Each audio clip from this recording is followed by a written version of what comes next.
Сәлем, бұл қарапайым экономика. Біз айналадағы заттардың, яғни азық-түлік, киім-кешек, пәтер мен көлік бағасының қымбаттап жатқанын байқаймыз. Мұның бәрі инфляцияның әсері. Сол себепті бәріміз инфляцияны жаман көреміз. Егер инфляция болмаса не болар еді? Бәрі жақсы, арзан, яғни қолжетімді болар ма еді? Қарастырып көрейік. Егер баға өспесе, көпшілік азаматтар жасағысы келген саудасын кейінге қалдырар еді. Мысалы, зауыттан шыққан автомобиль бағасы 4 миллион теңге. Егер баға өспесе, сату азаяды, себебі азаматтар сатып алуды кейінге қалдырады. Осының әсерінен зауыт қоймалары жаңа автомобильге толады. Яғни өндіріс бар, ал сатылым жоқ. Мұндай жағдайда елде дефляция болады, яғни ақша құны жоғарылайды. Яғни көлік арзандап 3 миллион 500 мың теңге болуы мүмкін.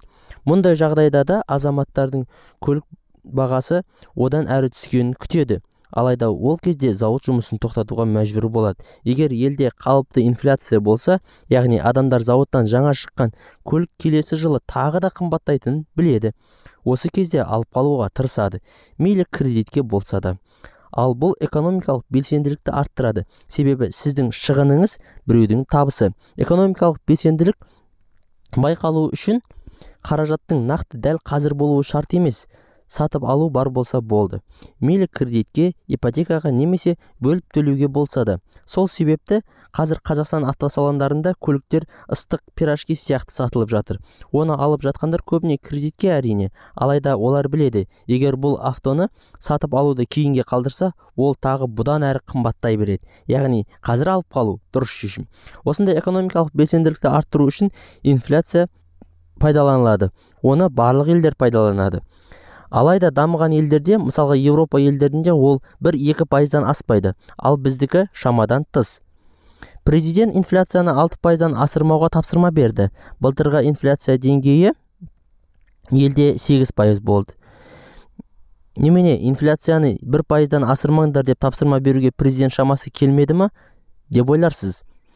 Мәселе сонда, Қазақстан сияқты дамушы елдерде 1% ол тұрақтылық. Ал тұрақтылық, яғни экономикалық белсенділіктің жоқтығы дефляцияға әкелер еді. Яғни ол зауыттардың жабылуы, жұмыссыздық сияқты.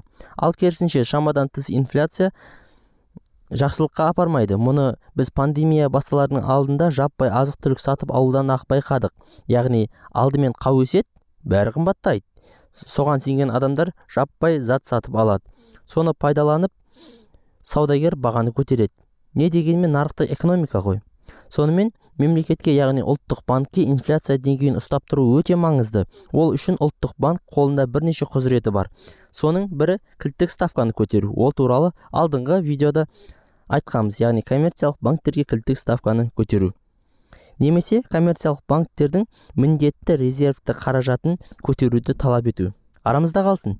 Негізі коммерциялық банктердің резервінде ақша болу керек. Өте көп. Ал ол бізде жоқ деген сыбыс бар. Сонымен инфляция арқылы адамдарды экономикалық тұрғыдан басқаруға болады. Яғни сатып алуға көндіру. Ал сатып алу үшін кредит алады. Ал оның соңы көріп жүрсіздер ғой, несін айтайын.